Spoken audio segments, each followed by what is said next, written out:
ஹோட்டலுக்கு போங்க, பஸ்ஸுக்கு போங்க, ஃப்ளைட்டுக்கு போங்க, நடந்து போங்க, சோஷியல் மீடியாவில் மட்டும்தான் இருக்கிறாங்க. அதனால் ஒரு தலைமுறை ஜோம்பிக்களை உருவாக்கிட்டு இருக்கிறோம், ஒரு தலைமுறை ஜோம்பியை உருவாக்குறோம். ஒரு பெண்ணை நான் மனைவி வச்சுக்கலாம், அதன் பிறகு துணைவி வச்சுக்கலாம். ஏன்னா சமீபத்தில் இந்த 2-3 நாட்களாக வந்திருக்கக்கூடிய படமெல்லாம் பார்த்தீங்கன்னா அதை காட்சிப்படுத்துகிறாங்க. ஒரு சினிமா என்பது வெரி பவர்ஃபுல் மீடியம். அது தவறான பல சித்தரிப்புகளை அதை செய்ய ஆரம்பித்திருக்கிறது. ஆனால் இன்றைக்கி மாணவர்களை நீங்கள் கல்லூரியில் அரசியல் செய்ய விரும்பலை, கல்லூரியில் மாணவ செல்வங்களுக்கு அந்த ஸ்டூடெண்ட் பாடியை நீங்கள் ஊக்குவிக்கலை அப்படின்னா அவங்க நிறையா பேர்த்துட்டு எப்படி பேசுகிறதுன்னு கூட தெரியாது. ஒரு அத்தாரிட்டிகிட்ட எப்படி பேசுகிறது, கல்லூரியில் எப்படி பேசுகிறது, அரசாங்க அதிகாரிகிட்ட எப்படி பேசுகிறது, மக்கள்கிட்ட எப்படி பேசுறதுன்னு இந்த சிஜேபி போன்ற ஆர்ப்பாட்டங்கள்லாம் நீங்கள் வெளியே பார்க்குறீங்க. அதெல்லாம் ஒரு பக்கம் இந்த பென்டப் இஷ்யூஸ்னுடைய ஆர்ப்பாட்டமாக இருந்தாலும் கூட இன்னொரு பக்கம் கல்லூரி அரசியல் சரியாக இருந்தால் பல பிரச்சனைக்கு அதே தீர்வாக இருக்கும். உச்சநீதிமன்றத்தினுடைய JM லிங்டோ கமிட்டி அதற்கு உச்சநீதிமன்றம் போட்டிருந்தும் கூட இன்னும் தமிழகத்தில், இந்தியாவில், குறிப்பாக தமிழகத்தில் கல்லூரி அரசியல் என்பது மிக மிக மோசமாக இருக்குது. அதனால் அரசியல் கட்சிகளுக்கு வரக்கூடிய இளம் தலைவர்களும் நமக்கு கிடைப்பதில்லை, கல்லூரியிலிருந்து நமக்கு இல்லை. அதே போல் கல்லூரியிலிருந்து அரசியல் கற்றுக்கொண்டு வேறு துறையில் நிபுணர்களாக செல்வதற்கான வாய்ப்பு மறுக்கப்படுகிறது. அதனால தான் இந்த கல்லூரியில் நான் பேசும் பொழுது இது முறைப்படி எலெக்ஷன்ஸ் நடத்தி அதிலிருந்து மாணவ செல்வங்களை தேர்ந்தெடுத்திருக்கிறாங்க. அது உள்ளபடியே ஒரு நல்ல ஒரு மகிழ்ச்சியான விஷயம் என்பதை இங்கே குறிப்பிட்டேன். நான் சில விஷயத்தில் ரொம்ப ஓப்பனாக இருக்குங்கண்ணா. சென்சார் போர்டு இன்னும் கடுமையாக இருக்கணுங்கண்ணா. இந்தியாவை பொறுத்தவரை இப்போ அமெரிக்காலாம் போகிறோம் அப்படின்னா யூரோப் நாடுகளில் எவ்வளவு கடுமையாக சென்சார் போர்டு இருக்காங்க. இங்கே நிறைய சீன்ஸ் நம்ம பார்க்குறதெல்லாம் ஏற்றுக்கொள்ள முடியாத சீன், ஏஜ் குரூப்பு சம்மந்தமே இல்லாத ஒரு சீன், 16, 18, 14 எல்லாமே. அதனால் சில திரைப்படங்கள் முழுமையாக சென்சார் செய்யப்பட வேண்டும். திரைப்படத்தை தடை செய்ய வேண்டும்னு எப்போ நான் சொல்லலை, முறையாக சென்சார் செய்யப்படணும்.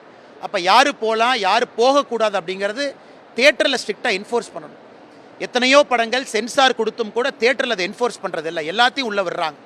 மாலில் மட்டும்தான் பயப்படுறாங்க, மாலில் இருக்கக்கூடிய சினிமா தியேட்டரில் தான் அதை பயப்படுறாங்க. அதனால் தியேட்டர் உரிமையாளர்களுக்கு என்னை அன்பான வேண்டுகோள், சில திரைப்படங்களை இன்றைக்கி மாணவ சமுதாயத்தை சீரழிக்க ஆரம்பித்திருக்கிறது.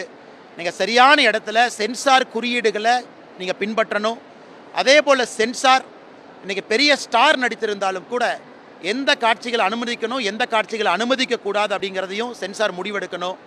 ஆனால் சமீபத்தில் வரக்கூடிய சில திரைப்படங்கள் நிச்சயமாக நமக்கு ஒரு மகிழ்ச்சி அளிக்கக்கூடிய திரைப்படங்களாக இல்லை. ஏன்னா ஒரு பக்கம் women empowerment, rape against women, atrocity against women ஒரு பக்கம் தொண்டை தணிக்கிலேயே கத்துறோம். இன்னொரு பக்கம் ஒரு சினிமா ஒரு உமனை வல்கராக, ஒரு உமனை செக்ஸ் ட்ராஃபியாக, ஒரு பெண்ணை நான் மனைவி வச்சுக்கலாம், அதன் பிறகு துணைவி வச்சுக்கலாம். ஏன்னா சமீபத்தில் இந்த 2-3 நாட்களாக வந்திருக்கக்கூடிய படமெல்லாம் பார்த்தீங்கன்னா அதை காட்சிப்படுத்துகிறாங்க. அதெல்லாம் எவ்வளவு தான் நம்ம பேசினாலும் கூட ஒரு சினிமா என்பது வெரி பவர்ஃபுல் மீடியம். அது தவறான பல சித்தரிப்புகள் அதை செய்ய ஆரம்பித்திருக்கிறது. அதான் ஒரு வேண்டுகோளாக வச்சேன். ஆனால் கல்லூரிக்குள் இருக்கிறோம், அதான் சொல்லி வேறு எதாவது மாதிரி ஆயிரம் போகிறப்ப நான் சொல்லுவேன். ஆனால் பெரிய ஆபத்துக்கு காரணம் இன்றைக்கி ஒரு மெட்டாவோ பெரிய சோஷியல் மீடியா நிறுவனத்தினுடைய ரெவென்யூ பார்த்தீங்கன்னா இந்தியா தான் பிக்கெஸ்ட் கான்ட்ரிபியூட்டர் ஆஃப் ரெவென்யூ. நம்ம தான் பிக்கெஸ்ட் கான்ட்ரிபியூட்டர். காரணம் மக்கள் தொகை அடிப்படையில்.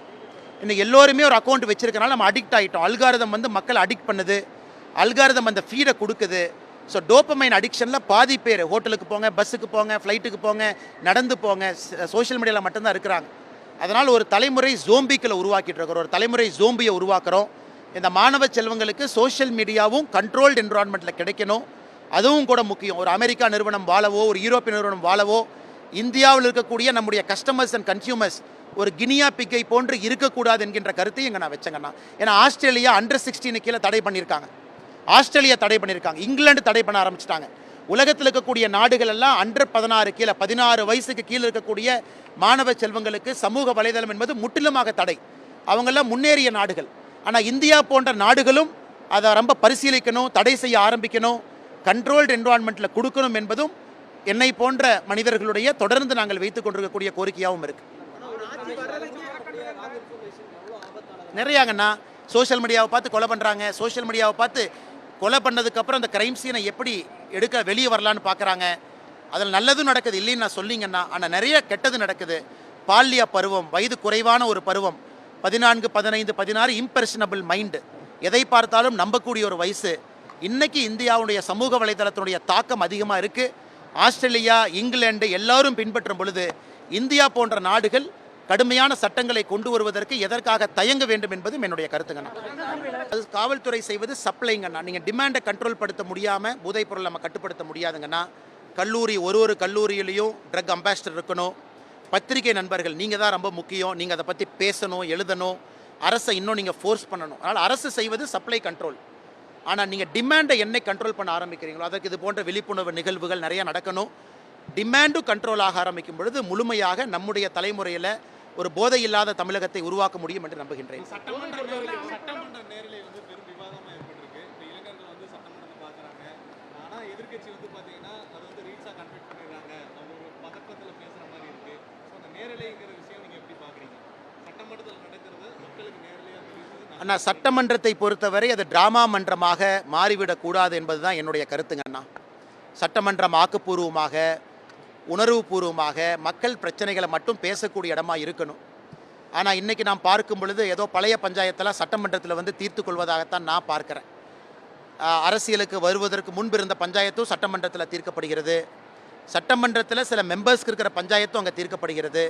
அதனால் நான் ஏற்கனவே சொன்னது போல் ஆளும் கட்சியின் சார்பாக இருக்கக்கூடிய எம்எல்ஏக்கள் புதியவர்கள். இன்னும் அவங்களுக்கு நிறையா செஷன் வேணும். அவங்களும் வேகமாக இம்ப்ரூவ் ஆகிட்டு இருக்கிறாங்க. எதிர்க்கட்சியிலையும் புதியவர்கள் இருக்கிறாங்க.